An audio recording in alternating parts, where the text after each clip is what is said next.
Today we are going to discuss our lecture 2, chapter 20, menstruation. इसमें हम लोग mainly last class तक मैंने लेक्चर 1 हमने देख चुका था कि हमारा जो है रेक्टिलिनियर फिगर क्या होता है। हम लोग ने देखा था रेक्टिलिनियर फिगर क्या होता है, पेरीमीटर क्या होता है, एरिया क्या होता है और यूनिट्स को हमने कन्वर्ट करना सीखा था एक यूनिट से दूसरे यूनिट में, लेंथ वाले यूनिट को, सिर्फ नॉर्मल यूनिट को। फिर हमने एक स्क्वायर यूनिट को कन्वर्ट करना सीखा था। उससे बाद हमने सीखा था 1 हेक्टेयर इक्वल टू क्या होता है। यहाँ तक हमारा पिछले वीडियो में देख चुके हैं। ये आज हमारा सेगमेंट 2 है, यानी कि हमारा ये दूसरा लेक्चर हम बात करेंगे। इसमें मेनली हम लोग बात करेंगे फॉर्मूला के बारे में। रेक्टेंगल के क्या क्या फॉर्मूले होते हैं, एरिया निकालने का, पेरीमीटर निकालने का, साइड्स यानी लेंथ निकालने का, ब्रेथ निकालने का, डायगोनल निकालने का, ये बात करेंगे। फिर आएंगे आज एरिया ऑफ द 4 बार्स में बात करेंगे। फिर इसी तरह से फिर हमारा जो है रेक्टेंगल के बाद हम लोग बात करेंगे स्क्वायर के फॉर्मूला के बारे में बात करेंगे। पहले स्टार्ट करते हैं। सबसे पहले हम लोग आते हैं एक रेक्टेंगल का area and perimeter of rectangle.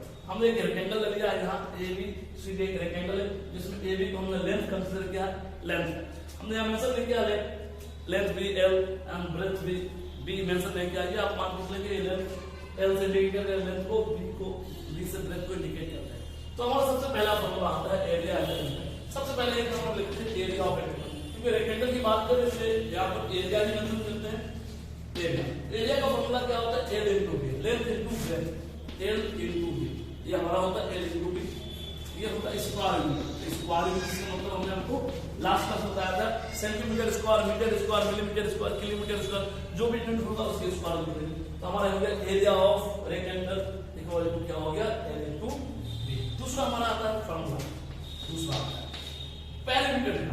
Perimeter यानी पेरीमीटर ऑफ रेक्टेंगल। ये हमने क्लास 6 में प्रूव किया था कैसे पेरीमीटर होता है रेक्टेंगल का। 2 इंटू ब्रैकेट बनाते हैं एल प्लस ये क्लास 6 में हमने देखा होगा। ये होता है यूनिट्स होता है। ये कैसे होता है एक बार शॉर्टकट में देखते हैं कैसे इसको फॉर्मूला जो होता है हमारा 2 इंटू एल प्लस बी हो गया शॉर्टकट में। ये लेंथ है, ये ब्रेथ है। ये लेंथ होगा क्योंकि ये पैरेलल इक्वल होता है, ये ब्रेथ होगा। हमने बताया था पेरीमीटर इक्वल टू क्या होता है, पेरीमीटर मतलब होता है सम ऑफ ऑल साइड्स यानी बाउंड्रीज होता है पेरीमीटर। पेरीमीटर को कैपिटल किस इंडिकेट करते थे, ये यहां से यहां तक का लेंथ एल हो गया, यहां से यहां तक बी हो गया, यहां से यहां तक फिर एल हो गया, फिर यहां से यहां तक हो गया हमारा बी हो गया। देखेंगे तो एल और एल ऐड होकर 2 एल हो जाएगा और बी ऐड होकर हमारा 2 बी हो जाएगा। दोनों से 2 कॉमन आप कर लेते हैं तो यहां बचता है एल प्लस बी, यानी पेरीमीटर ऑफ रेक्टेंगल का फॉर्मूला आ गया 2l प्लस बी। ये क्लास 6 का हमारा देखा हुआ तो कैसे फाइंड करते हैं। देखिए अब इस 2 फार्मूला से एक और फार्मूला देख लेते हैं हम लोग। एक और फार्मूला पहले लेंथ ऑफ डायगोनल देख लेते हैं। लेंथ ऑफ डायगोनल, ये डायगोनल कहलाता है, अपोजिट वर्टेक्स को मिलाने वाले लाइन सेगमेंट कहते हैं। इसको कहते हैं डायगोनल कहते हैं। तो देखो आपको रेक्टेंगल में 2 डायगोनल होगा, ये होगा इधर से इधर आएगा और ये इधर से इधर आएगा। दोनों डायगोनल का लेंथ आपस में इक्वल होगा। तो डायगोनल निकालने के लिए क्या है, हम लोग फार्मूला आता है डायगोनल, लेंथ ऑफ डायगोनल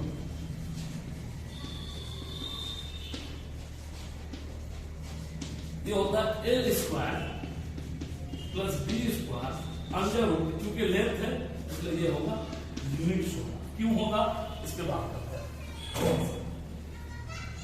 तो ये होता क्यों, ऐसा क्यों, ऐसा इसलिए होता है कि अगर हम ये क्योंकि रेक्टेंगल है, रेक्टेंगल को जानते हो अपोजिट साइड्स पैरेलल इक्वल होता है, ये पैरेलल इक्वल होता है, इस एंगल होता है 90 डिग्री। अगर एक डायगोनल को मिलाते तो यहाँ हमारा एक ट्रायंगल बनता है ABC, इधर बी है, ABC में बात करते हैं right angle triangle. Right angle triangle में आपको क्लास 7 में एक चैप्टर में पढ़ाया गया था। राइट एंगल ट्रायंगल में पाइथागोरस थ्योरम आपको पढ़ाया गया था।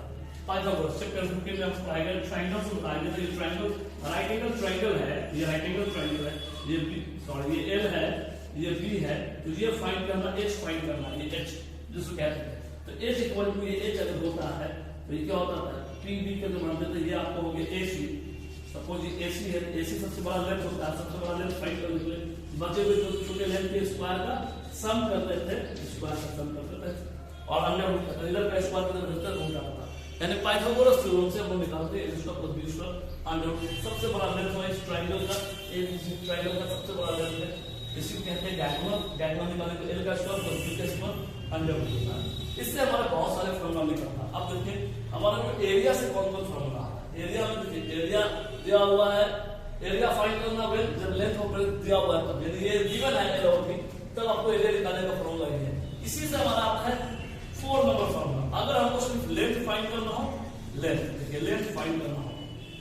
एरिया गिवन हो, एरिया बाई क्या हो जाएगा बी, मतलब आपको हो जाएगा ब्रेथ हो जाएगा, ये हो जाएगा यूनिट। ये कैसे होता है सीखना चाहिए आपको, फॉर्मूला कैसे निकालते हैं और कैसे फाइंड करते हैं, बिल्कुल ये काम आएगा। आपने जानते हैं एरिया, एरिया कैपिटल से इंडिकेट करना है, एल इंटू बी होता है। सपोज हमको फाइंड करना है एल, एल फाइंड करना है, एल के साथ बी मल्टीप्लाई है, तो देखो एल को इधर रखेंगे, बी इंटू में बी को इक्वल टू इस पर ले जाएंगे, बी हमारा डिवाइड हो जाएगा, यानी एल निकालने के लिए क्या हो गया एरिया बाई क्या हो गया ब्रेथ हो गया, ब्रेथ हो गया, इतना यूनिट हो गया। नेक्स्ट आपको इसी तरह से अगर आपको लेंथ के जगह आपको ब्रेथ निकालना पड़ेगा, यानी विड्थ निकालना पड़ेगा, आपको क्या होगा अगर यहाँ बी निकालना है, एल के तरफ दे देंगे आप, बी इधर बच जाएगा, एरिया बाई क्या हो जाएगा, एरिया बाई क्या हो जाएगा लेंथ हो जाएगा, ये यूनिट होगा आपको। तो आपने इससे आपने सीखा कि क्या होता है एरिया से, एरिया का ही जो फॉर्मूला निकलता है एरिया से रिलेशन से दोनों आता है। आपने 4-5 फॉर्मूला आपने देखा, आपने क्या क्या देखा, सबसे पहले आप एरिया ऑफ रेक्टेंगल देखा आपने सबसे पहले, दूसरा perimeter of rectangle, length of इस डायगोनल रेक्टेंगल का लेंथ का डायगोनल का लेंथ फाइंड करने के लिए देखा। उसके बाद क्या आपने देखा कि लेंथ कैसे फाइंड होता है जब एरिया और विड्थ दिया हो, यानी ब्रेथ दिया हो तब। उसके बाद ब्रेथ कैसे फाइंड होता है जब एरिया और लेंथ दिया हो। तो इस तरह से आपने रेक्टेंगल आपने देखा। अब इसके बाद आपको आपके बुक में टॉपिक है 2 नंबर में एरिया ऑफ द 4 वॉल्स दिया होगा। 4 वॉल मतलब रूम का एरिया, रूम का एरिया 4 वाले बात होता है, area of the 4 wall of a room. तो ये जो रूम का जो शेप होता है वो क्यूबाइड होता है, क्यूबाइड होता है। क्लास 8 में आपको जब क्यूबाइड पढ़ाया जाएगा उस वक्त बताया जाएगा रूम का जो होता है area of the 4 wall 2 into L plus B into H क्यों होता है वो बताया जाएगा, ऐसा समझ क्यों होता है। एरिया जब निकालना रूम, चारों रूम का जब एरिया निकालना वॉल का 4 वॉल, टॉप और नीचे छोड़ के, यानी कि टॉप मतलब छत और जमीन को छोड़ के 4 वॉल का एरिया निकालना। अब जब वॉल देखोगे आप तो ये आपको एक एक वॉल को अलग अलग देखोगे तो ये रेक्टेंगल फिगर मिलेगा, रेक्टेंगल में चारों वॉल रेक्टेंगल शेप में मिलेगा या स्क्वायर शेप में मिलेगा, रेक्टेंगल शेप में नहीं मिलेगा। तो चारों का एरिया निकाल के सम कर देंगे आपको 4 वॉल एरिया आ जाएगा, चारों का एरिया आ जाएगा। लेकिन देखो वॉल के साथ क्या कंडीशन है, अगर हम रूम के लेंथ कहेंगे, दूसरे को ब्रेथ कहेंगे, तो तीसरे को क्या कहना पड़ेगा हाइट कहना पड़ेगा, यानी 3 डायमेंशनल फिगर हो जाएगा। लेंथ 1 डायमेंशनल हो गया, ब्रेथ दूसरा हो गया और हाइट तीसरा हो गया। यहाँ एल भी है, बी भी है और एच भी है। एल लेंथ को इंडिकेट कर रहा है, बी से ब्रेथ इंडिकेट हो रहा है और एच से हाइट इंडिकेट कर रहा है। जब आपको क्यूबाइड पढ़ाया जाएगा क्लास 8 में, क्यूबाइड जब पढ़ाया जाएगा तो वहां total surface area of cuboid पढ़ाया जाएगा आपको 2 into मतलब bracket L B plus B H plus H L, और वहां फिर उसके बाद बताया जाएगा उसका letter surface area.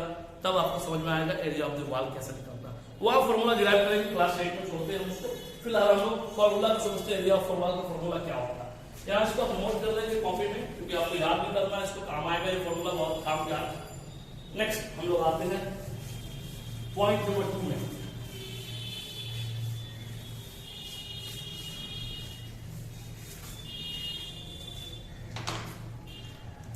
Area of 4 wall of a room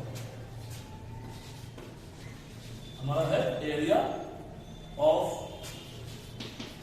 4 wall of a room. इसमें पहला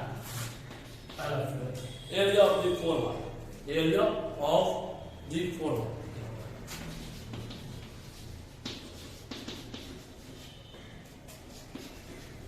Therefore, you are 4 vector होगा 4 walls, area of the 4 walls।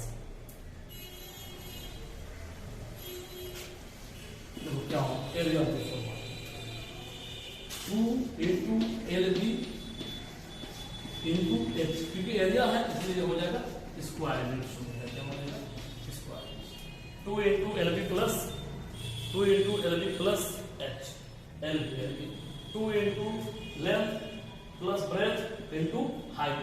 इसको चाहो तो कर्ली ब्रैकेट के मदद से राउंड कर सकते हो, उसके बाद इसका लिखा हुआ है, उसका रूट्स लिखा हुआ है। अब diagonal of the room, room का डायगोनल देखो, आपने स्क्वायर का डायगोनल निकाला था, स्क्वायर सॉरी रेक्टेंगल का डायगोनल निकाला था, ये एल था, ये बी था और ये डायगोनल था। ये इसमें दो डायमेंशन दिया होता, लेंथ और ब्रेथ दिया हुआ।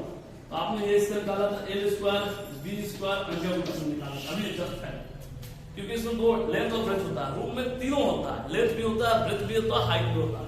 तो यहाँ डायगोनल ऑफ द रूम जब निकालना होगा, बहुत इंपॉर्टेंट क्वेश्चन है, इससे क्वेश्चन एमसीक्यू या शॉर्ट क्वेश्चन 2 मार्क्स का आता है। तो रूम का जब डायगोनल निकालना है, यानी कि आपको निकालना है diagonal of the room. Length के बारे में बात करते हैं, diagonal of the room.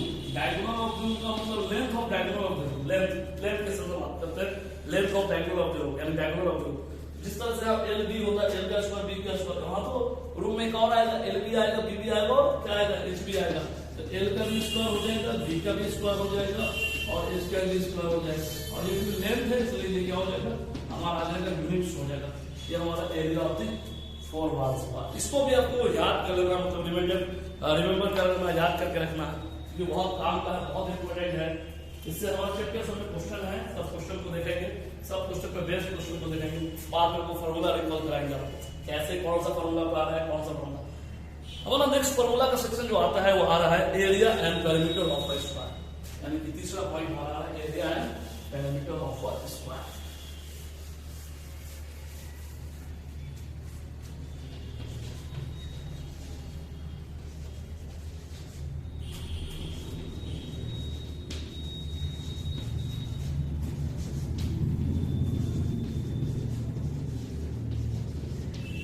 Area and perimeter of a square. Area सबसे पहले स्क्वायर को समझेंगे।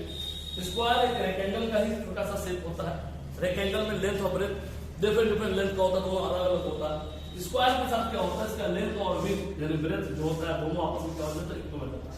यानी कि ए बी सी डी हमारा एक स्क्वायर है, जिसका ए बी का लेंथ, बी सी का लेंथ, सी डी का लेंथ और डी ए का लेंथ आपस में क्या है, ये सारा इक्वल लेंथ है। अगर ये लेंथ को यहां से यहां तक कंसीडर करते हैं ए, जिसको साइड कहते हैं, तो यहां भी होगा ए, यहां भी होगा ए, यहां भी होगा। फिलहाल पहले इसका आपसे एरिया का फॉर्मूला एरिया, इसका एरिया है स्क्वायर का एरिया। तो हम लोग जानते हैं कि जब उसमें क्या होता है, रेक्टेंगल के एरिया में क्या होता था, एल ये होता था और बी ये होता था। तो हम लोग क्या करते थे, area of rectangle L into B करते हैं। इसी फिगर में अगर इसकी एरिया बात किया जाए, एल यहां से यहां तक एल बी, तो ये हमारा एल हो गया, एल हो गया ए बी और बी हो गया बी सी।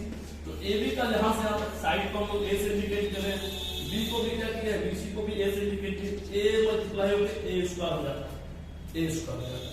दैट इज आपको क्या हो जाएगा, साइड, इसको हम लोग कहते हैं साइड इनटू क्या हो जाएगा, साइड, जिसको स्क्वायर यूनिट होता है, ये लिख सकते हैं स्क्वायर यूनिट्स लिख सकते हैं। इसी को साइड लिख के स्क्वायर लिखते हैं, साइड स्क्वायर स्क्वायर यूनिट्स, या इसी को हम लोग लिखते हैं साइड की जगह अगर ना होता है तो ए इंटू ए, दो बार ए इंटू ए इंटू ए स्क्वायर यूनिट्स, या इसी की जगह पर हम लिख सकते हैं ए स्क्वायर स्क्वायर यूनिट। यानी चार में से कोई एक ले सकते हैं, चारों में से कोई एक आपको देखने को मिल जाएगा एरिया का फॉर्मूला। ये चार में से कोई एक आप लिखिए, सब सही है, एक ही का फॉर्मूला है, और है या और करके है या और करके, सबसे में जो भी याद रखिए, जो भी यूज करिए सब सही है। तो आपने सीखा स्क्वायर के एरिया कैसे निकालना है, आपने एरिया सीखा, इसको नोट कर लेंगे आप, एक बार याद आप पा लेंगे एरिया। यानी कि चार में से कोई भी एक फॉर्मूला आप यूज कर सकते, चार वो सेम है, एक ही है, साइड इनटू साइड, इसको दो मल्टीप्लाई करके साइड स्क्वायर लिखिए, या ए इनटू ए स्क्वायर लिखिए, ये दोनों एक ही है, ये दोनों एक ही हो गया, और ये दोनों भी एक ही है, आपको ये समझ में आ जाएगा। अब है पेरीमीटर, दूसरा हमारा है पेरीमीटर ऑफ स्क्वायर। देखिए पेरीमीटर के बारे में बताया था, रेक्टेंगल का पेरीमीटर निकालने का फॉर्मूला था 2 × l + b। हमने यहाँ बताया था कि चारों साइड का सम होता है, यहाँ चार साइड है, पेरीमीटर की जगह बात करें, यहाँ से यहाँ ये AB + BC + CA प्लस, यानी कि AB + BC + CD + DA। तो AB का वैल्यू है, AB का लेंथ यहाँ से यहाँ तक है, ये मेजरमेंट होगा, ये यूनिट में दिया होगा, मान लीजिए 2 या 3 या 4 कुछ भी दिया होगा, तो ये नंबर है A, यहाँ से यहाँ तक A है, यहाँ से यहाँ तक भी A है, और यहाँ से यहाँ तक A + A ऐड हो गया 4 है। A को हम लोग कहते हैं साइड, यानी कि 4 × क्या हो गया, साइड, यानी कि यहाँ पर हमारा, यानी कि पेरीमीटर क्या हो गया, 4 × क्या हो गया, साइड कह सकते हैं। ये यूनिट होता है, ये लेंथ होता है, ये यूनिट होता है, या इसी को लिख सकते हैं 4A यूनिट ले सकते हैं, दोनों में से कोई भी एक यूज किया जा सकता है 4 इंटू साइड या 4 इंटू ए, ये दोनों कुछ इंटू का रिलेशन है। तो ये 4 इंटू साइड या 4 है पेरिमीटर ऑफ स्क्वायर। अब है इसका दो चीजें, एक है लेंथ ऑफ डायगोनल है, इस पर देखिए लेंथ ऑफ डायगोनल, पहले इसको आप नोट कर दीजिए कहीं पे, फिर इसको इरेज करके आगे बढ़ना।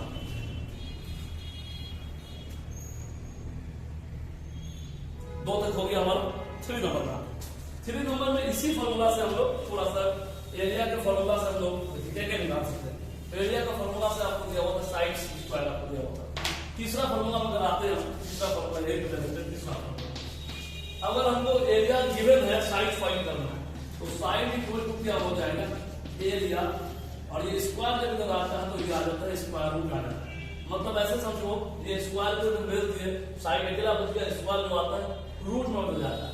ये स्क्वायर रूट में सिखाया था आपको जब ये पढ़ा रहे थे हम लोग चैप्टर 15 ट्रायंगल्स बना रहे थे, तो जब स्क्वायर बदल जाता है तो स्क्वायर रूट बदल जाता है। तो ये स्क्वायर के राइट साइड इधर इक्वल टू इस तरफ भेजेंगे तो ये आ जाएगा। साइड निकालना है तो एरिया स्क्वायर रूट है साइड से, इसलिए क्या हो जाएगा ये यूनिट हो जाएगा, एक फॉर्मूला है। और ना डायगोनल निकालना, लेंथ ऑफ डायगोनल क्या है, लेंथ ऑफ डायगोनल, डायगोनल का लेंथ है, डायगोनल आपको फाइंड करना है। डायगोनल देखिए डायगोनल का लेंथ निकालने के लिए से डायगोनल को जब देखेंगे आप डायगोनल क्या मिलेगा, ये भी एक रेक्टेंगल ट्रायंगल बनता है और ये ए है ये है, दैट इज ए स्क्वायर आपका क्या मिल जाएगा अंडर रूट। अगर बात करें शॉर्ट यानी कि आपको डायगोनल निकालना है, डायगोनल एसी का लेंथ निकालना वही है। आपको कौन सा फॉर्मूला यूज करना है, कौन सा फॉर्मूला यूज करना है, तो आपको पाइथागोरस यूज करना है। पाइथागोरस रेक्टेंगल ट्रायंगल में पाइथागोरस थ्योरम यूज करेंगे तो हो जाएगा ab का स्क्वायर प्लस bc का स्क्वायर, यानी a का square under root, that is root हो जाएगा 2a का स्क्वायर अंडर रूट। जब 2 को ऐसे बाहर निकालेंगे 2a देना, जब 2 का रूट बनेगा a रूट के अंदर 2 बार a है, a into a हो जाएगा, दैट इज a के बाहर आ जाएगा। तो इसको शॉर्ट में लिखते हैं हम लोग under root 2 into a unit, जो भी यूनिट है या रूट 2 into इसी को कहते हैं साइड, ये मतलब साइड होता है, ये हो गया। तो ये आपको मिलेगा लेंथ ऑफ डायगोनल मिलेगा। अब एक और फॉर्मूला होता है इसके एरिया ऑफ फाइंड करने का। यहाँ तक आपको 4 फॉर्मूला आप देख चुके हैं, समझना होगा और सीखना होगा। बहुत सारे फॉर्मूला आगे क्लास में क्लियर हो जाएगा, अगर कहीं पे स्टेप में दिक्कत हुआ बताएंगे। यहाँ पर अगर हो सकता है कि दिक्कत हुआ होगा तो ये देखिए आपको क्या है, रूट के अंदर 2 है, ये इनटू में है a स्क्वायर, दैट इज आपको है a इनटू a, दो टाइप्स के पावर ऑफ 2। हमने आपको जब सिखाया था, जब हम लोग बात कर रहे थे चैप्टर 15 ट्रायंगल बात कर रहे थे, जिस वक्त हम लोग पाइथागोरस थ्योरम देख रहे थे, उसको बताया था जो 2 बार होता है उसको बाहर निकालना है। ये 2 बार है और बाहर निकल के 2 बनाए बच गए, ये रूट 2 को आगे लेके a को बाद में, ये चीज यहाँ पर बात है। यहाँ पर तो आपने 3 नंबर सीखा था, एरिया दिया हुआ तो साइड ऐसे फाइंड होगा, और लेंथ ऑफ डायगोनल अगर स्क्वायर का साइड दिया हुआ है, साइड दिया हुआ है तो लेंथ ऑफ डायगोनल क्या होगा अंडर रूट 2 इनटू साइड्स हो जाएगा, लेंथ ऑफ डायगोनल का लेंथ। अब है अगर हमारा स्क्वायर का डायगोनल का लेंथ दिया हुआ है, एरिया कैसे फाइंड करते हैं। एक और खास बात याद रखिएगा, इंपॉर्टेंट है, हमने बताया था रेक्टेंगल का डायगोनल 2 होता है। डायगोनल हमने बताया था रेक्टेंगल जब पढ़ा रहे थे आपको, इस तरह का फिगर रेक्टेंगल था, तो इसमें एक ये डायगोनल था, एक ये, और दोनों डायगोनल का लेंथ अगर सपोज इसका लेंथ है ABCD, तो AC का लेंथ और BD का लेंथ दोनों आपस में इक्वल होगा, सेम लेंथ होगा। जस्ट लाइक इसमें भी 2 डायगोनल होगा, AC में मिलेगा और BD में मिलेगा, दोनों का लेंथ आपस में इक्वल होगा। यानी कोई एक डायगोनल दिया हुआ है, मतलब दोनों डायगोनल का लेंथ सेम है, मतलब दोनों की बात कर रहा है, एक की बात नहीं कर रहा है। तो हम लोग 5 नंबर में आते हैं, 5 नंबर 3 नंबर का ही 5 नंबर में है, 3 नंबर पॉइंट स्क्वायर में ही बात करें 5 नंबर। देखिए 5 नंबर फॉर्मूला आपको एरिया फाइंड करना है, तब जब आपको दिया हुआ डायगोनल का लेंथ दिया हुआ था। देखिए area of the square, area of the square ये होता है 1/2 इनटू डायगोनल, जो डायगोनल का लेंथ होता है उसका स्क्वायर, क्योंकि एरिया है इसलिए क्या हो जाएगा, ये हो जाएगा स्क्वायर, क्या हो जाएगा यूनिट्स हो जाएगा स्क्वायर। तो 1/2 डायगोनल का स्क्वायर, 1/2 डायगोनल का स्क्वायर, इसको कह सकते हो 1/2 डायगोनल का स्क्वायर। अब पैरामीटर आपको हो गया, तो ये हमारा कंप्लीट होता है फॉर्मूला। अब इस पे बेस्ड जो है हमारा एक्सरसाइज है, एक्सरसाइज हमारा आएगा एक्सरसाइज 20A है। नेक्स्ट क्लास में हम लोग 20A के कॉन्सेप्चुअल क्वेश्चन कुछ देखेंगे। 20A और उसके तरह जैसे एग्जांपल में क्वेश्चन है, एक्सरसाइज में जो common question most important question है इस तरह देखेंगे। नेक्स्ट मिलते हैं लेक्चर 3 में प्रॉब्लम के साथ। लेक्चर 3, लेक्चर 4, लेक्चर 5 वाला प्रॉब्लम आएगा जो 20A से रिलेटेड होगा। आज रखेंगे यहीं तक।